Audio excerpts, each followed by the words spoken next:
Good afternoon, folks. The cake organizers have given me the second most difficult spot on the order. Most difficult is after lunch. The second most difficult is before lunch, so I do know I'm keeping you from food. My name is Dave Stokes. I'm a community manager for MySQL. I go back to PHP when it was originally called Personal Homepage. Some recognition. I was originally hired by MySQL AB to be a PHP programmer in the certification division. So I don't get to code much anymore. So I'm not in the trenches. I'm mainly a database person. If you need to get a hold of me, david.stokes@oracle.com or @Stoker on Twitter. I go out and evangelize about PHP to groups like this. I'm also your conduit back. So if you have requests, gripes, complaints, or just bitches that you want Oracle management to hear, please give them to me. They do take everything seriously. So, MySQL scaling.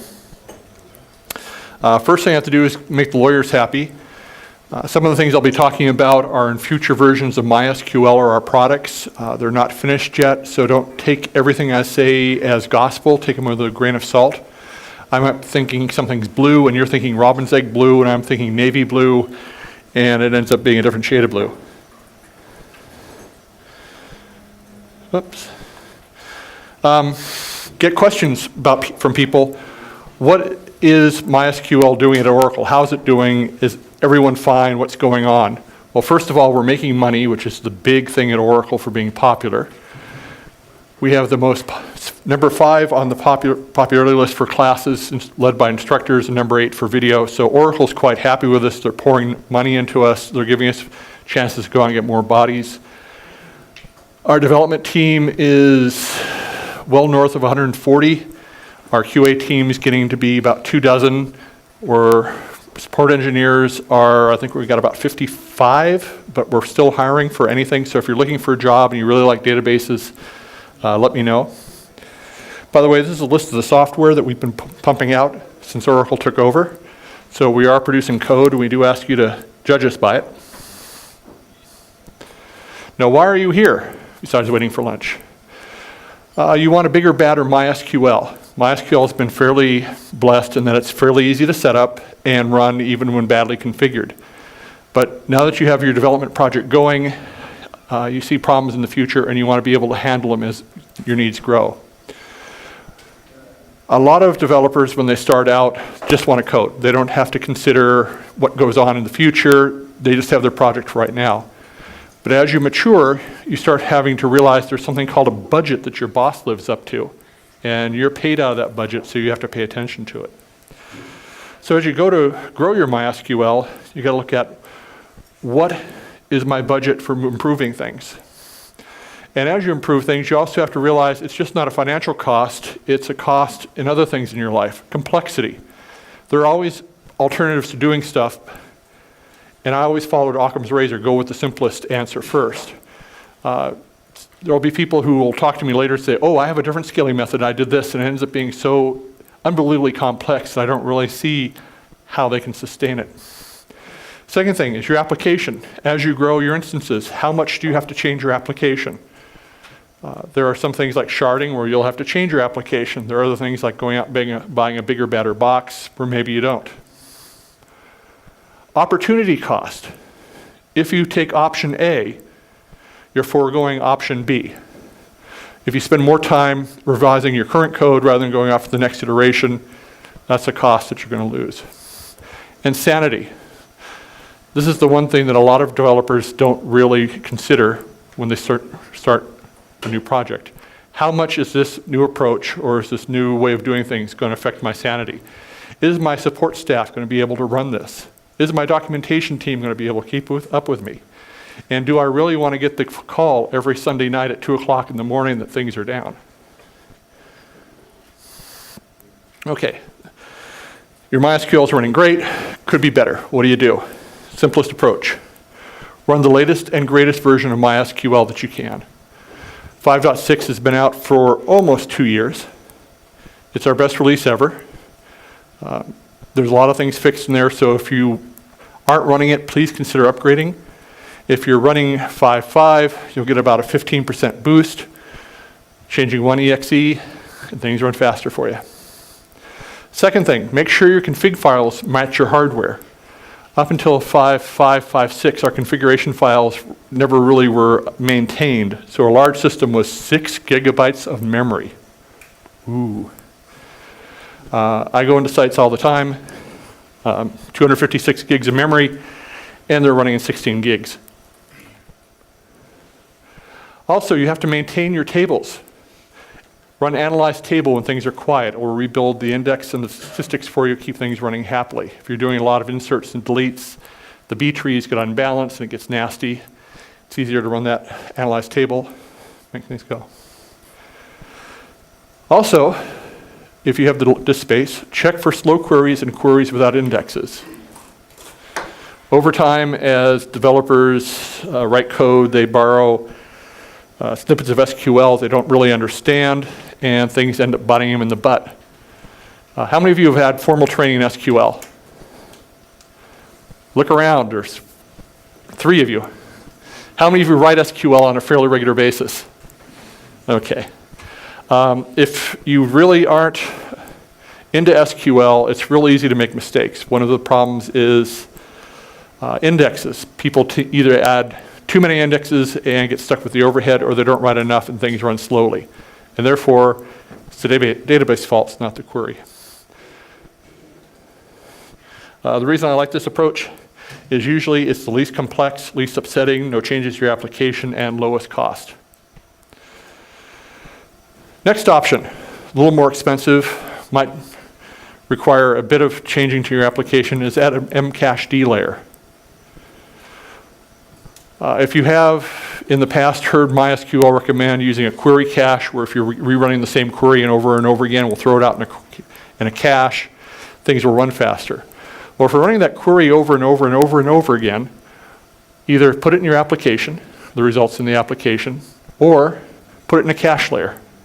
Save that memory that you've been using for a query cache for the general server. You'll be much happier. Matter of fact, in 5.7, that's going to be the default.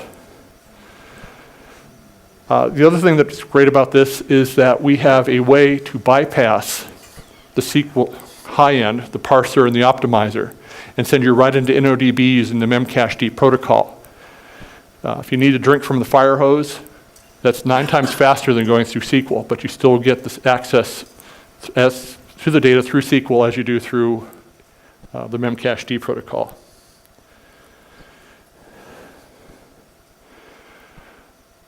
Uptime versus response time versus access. If you work for a large corporation, Fortune 100, Fortune 500, when you start a project, you'll usually have a project manager start talking about SLAs before anything else. Last week in Scotland, I was talking to a group and one of the project managers was saying that for their mobile application, their response time SLA was 500 milliseconds.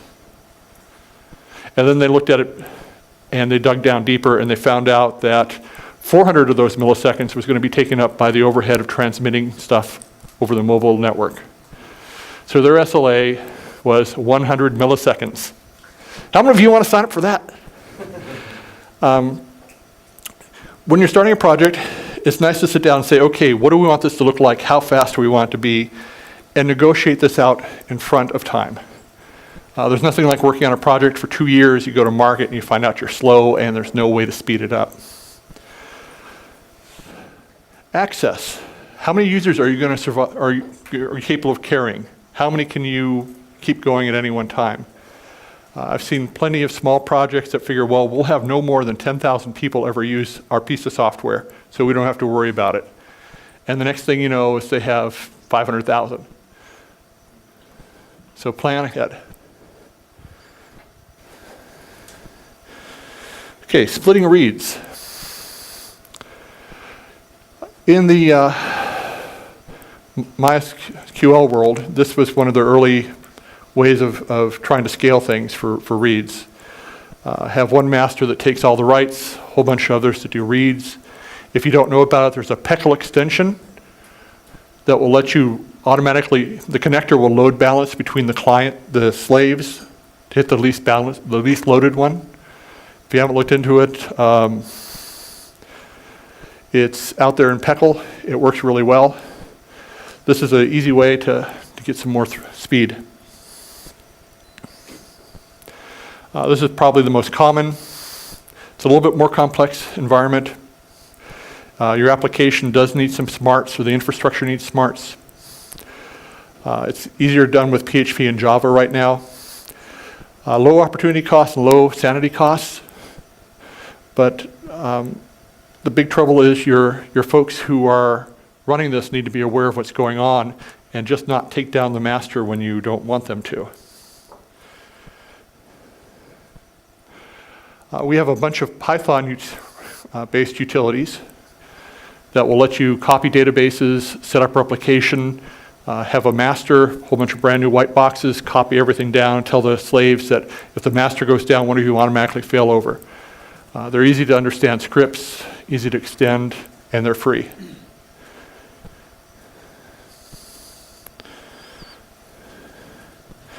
DRBD, anyone running DRBD? Anyone run DRBD in the past? Well, about 5 years ago, the best way to have high availability was to literally have two boxes sitting side by side, because you had to have the sync for the bit-by-bit copy from one master to the slave. It was very popular. It works fairly well. The only trouble is failing back can sometimes be an issue if you're not ready for it. Cloud. Cloud is great for a lot of applications. I'm not a big fan of the cloud. I'm old-fashioned. I like to keep my data where I know where it is. If you've seen anyone working on a project and finally seen their cloud disappear from them for a couple hours, how badly it hurts them, kind of gives you the willies. It's fairly cheap for a lot of applications. It's worthwhile for ephemeral data, things like a brochure or something like that. A lot of data you can't keep up there for privacy reasons or government reasons. And it's fairly easy to manage, and you're not really paying for hardware up front.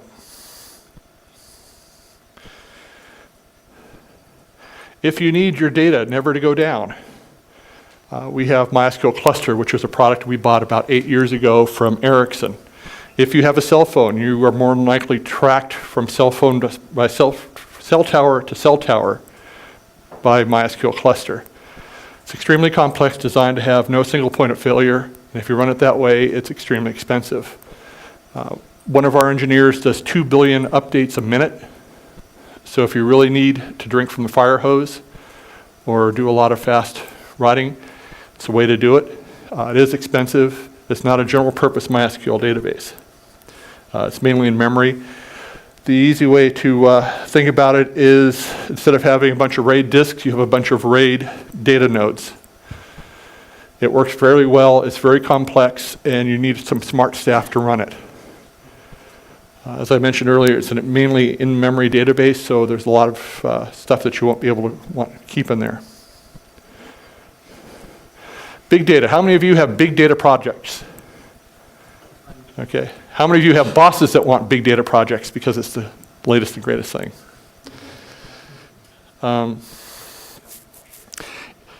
As I go around talking to folks, and I talk to DBAs about what big data is, it's shocking what the definition is. The crazy thing is MySQL feeds 80% of the Hadoop world out there, which is kind of funny. Now for some people, big is just lots of data. Others, it's fast, constantly moving data like a stock market. For some folks, it's data that needs a lot of eyes looking at it, and others, it's folks who just want everything. As I mentioned earlier, using the Memcache D protocol, for our cluster and our NoDB storage engines, your application can go right to the storage engine. It bypasses the optimizer and parser, so it's 9 times faster. Yoshinori Matsunobu, the guy who started Handler Socket, routinely gets 1,100,000 reads a second. So it can be very, very quick. Now, if you're just looking for size and you don't really want to go out and buy a lot of hardware, both InfoBright and CalPont make Polymer storage engines for MySQL. What this means is you can compress the data a whole lot when you store it vertically instead of horizontally. The big warning is you need 26 billion rows or so with InfiniDB to kind of hit the sweet spot of data. So if you really need to do some sort of analytics, or you really have a lot of long logs, take a look at these. They both have open source versions that are great to play with. Hadoop. Hadoop, if you grab all the various pieces by yourself and put them together and try to get them to run, they will not work. So Apache came up with the Big Top project, where they take copies of the various projects' software and make sure they work and then bundle them together. If you're having to start a Hadoop project, please check out the Big Top project. Cloudera and Hortonworks have great tutorials. I recommend that you work through both of them. They're both free and very nice.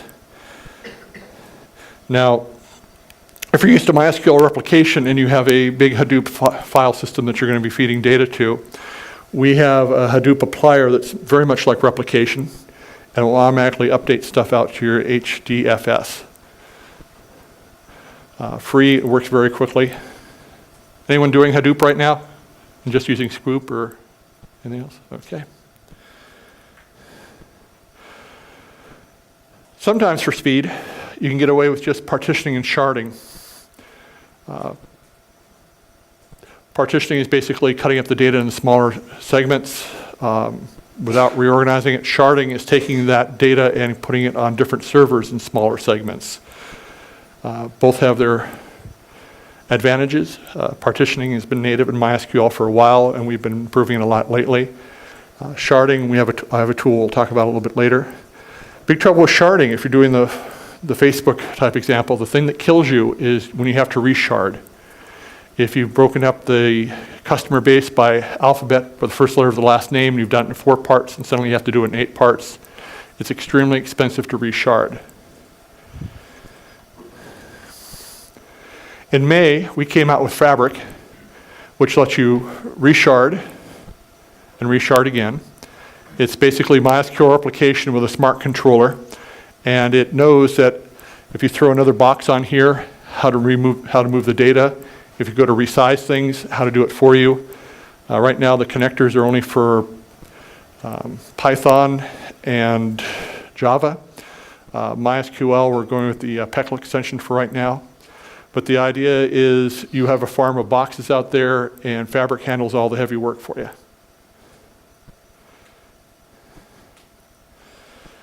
So, since I know we're waiting on lunch,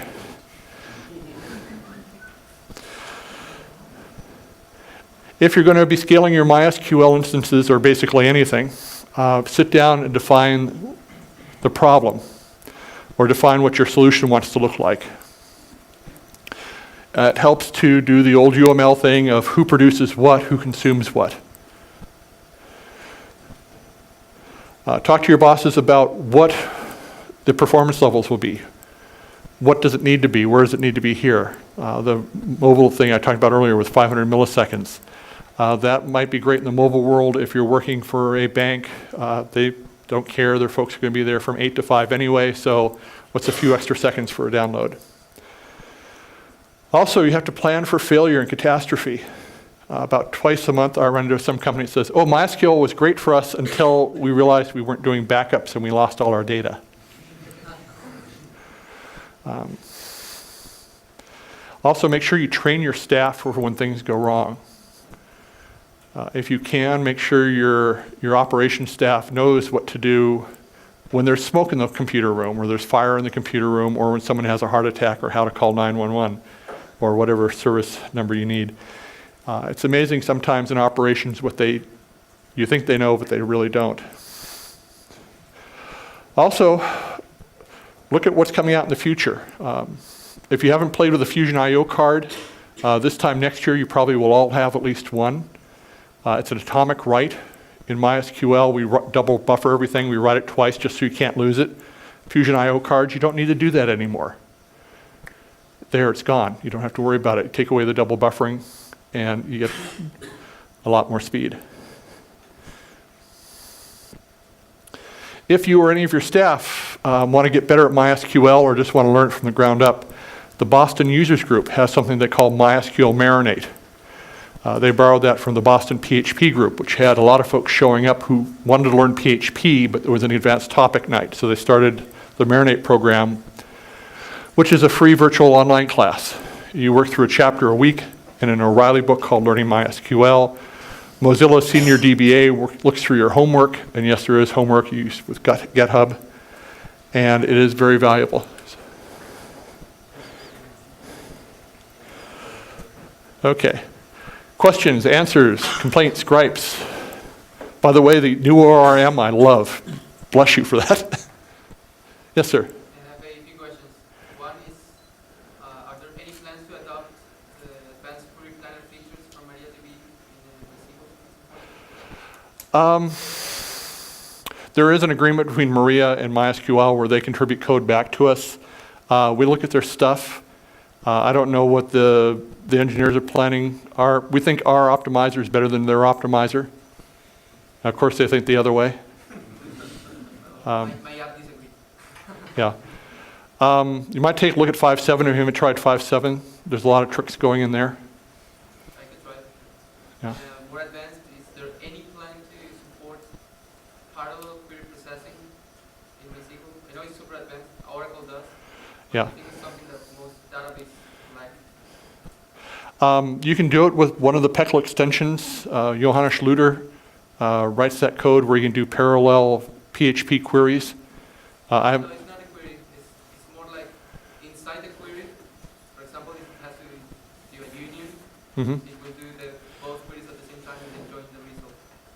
Yeah, that's something the optimizer team would be able to answer, and I wouldn't. I'm not quite sure what's going on there. I can send them a request and get back to you. Sure. God, you're either really knowledgeable or really, really hungry. Well, if you need to get a hold of me, I'll be... Yes, sir. Is there any plans to change the cache evictions? We found in production that the best value for MySQL's cache for any cache is 0, because cache evictions are O1, sorry, ON. So if we had 3,000 things, we had to do a cache eviction, it would linear traverse all 3,000 things and find ones to evict. So we just turned all the caching off, and all of our caching related problems are thrown away. Okay.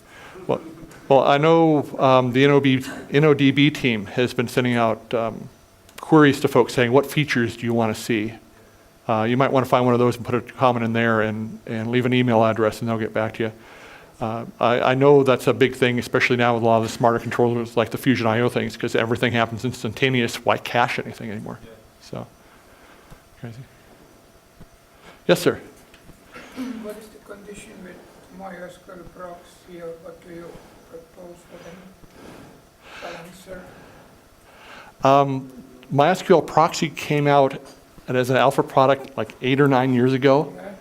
and we found out that the programmer who wrote it did some things he shouldn't have done.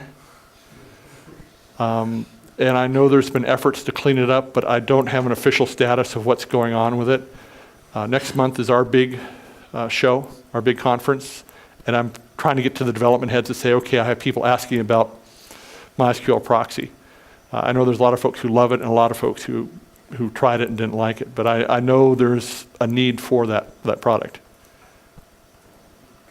Okay. So check my blog, end of next month, beginning of October, might have some good news there. All right. Well, thank you very much.